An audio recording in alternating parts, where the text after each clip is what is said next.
Doctor Manmohan Singh यांच्या पत्रकार परिषदेला सुरुवात झालेली. आपण थेट जाऊया या पत्रकार परिषदेत. One must also remember that nowhere in the world has any democracy undertaken such a coercive move, withdrawing 86% of the legal tender in one single swoop. Neither would anyone advise to bring out an even more high-valued currency note of rupees 2,000 after invalidating 500 and 1,000 rupee notes. We know by now that none of the stated objectives of eliminating black money, terror financing, and counterfeit currency have been met. To promote a less cash economy, coercive steps like demonetization are ineffective. The cash in circulation after 1 year is close to 90% of the previous levels. The fact that more than 99% of the demonetized currency came back into the banking system has punctured the government's claims. There are also widespread reports of the rich converting their black money into white, while the poor have undergone immense suffering. Demonetization has proved to be mere bluster to reap political dividends, while the real offenders have escaped. I repeat, as I stated in Parliament, this was organized loot and legalized plunder. We saw the impact of demonetization on the economy when the GDP growth rate dropped to 5.7% under the new calculations. Even this is bound to be a gross underestimate, as the pain of the informal sector is not adequately captured in the calculations of the GDP. Every 1% loss of GDP growth rate annually costs our nation 1.5 lakh crore rupees. Think of the human impact from this lost growth, the lost jobs, the youth whose opportunities have vanished, the businesses who had to shut down, and the entrepreneurs whose drive to succeed has turned into disappointment. What is even more tragic is none of the lessons from this monumental blunder have been learned by the Modi government.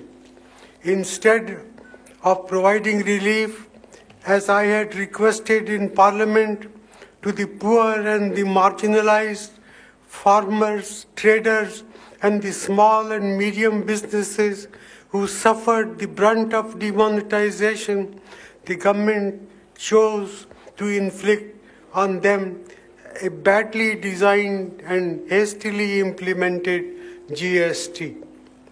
This twin blow is a complete disaster for our economy. It has broken the back of small and medium enterprises in India. In the textile hub of Surat alone, 60,000 looms have been discarded since July.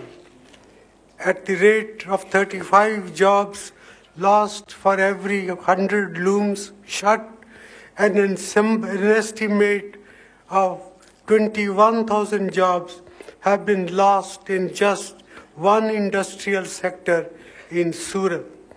The impact in the rest of the country is equally bad, if not worse. The supply chains and credit lines of our MSME sector and industrial clusters have been greatly affected, hampering production. you are aware of the damage done to the ceramics sector in Morvi and the industries in Vapi and Rajkot. Overall, as our domestic sector is not able to cope with demand, China is benefited from this situation. In the first half of fiscal year 2016-17, India's imports from China stood at rupees 1.96 lakh crore, bringing the same period, during the same period in fiscal 2017-18, the imports from China increased to rupees 2.41 lakh crores. This unprecedented increase of imports by more than rupees 45,000 crores, which is a 23% increase in a year, can be attributed largely to demonetization and the GST.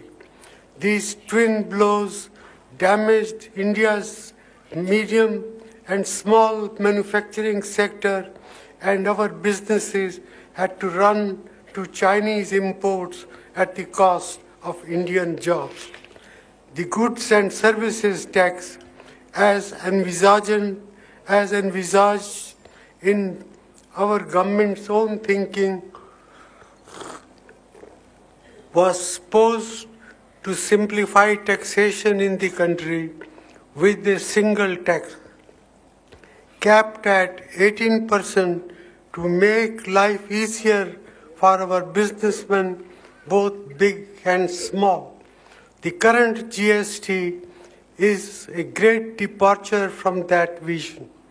It has transformed into a complicated mess with multiple slabs and rates as high as 28%, along with additional cesses.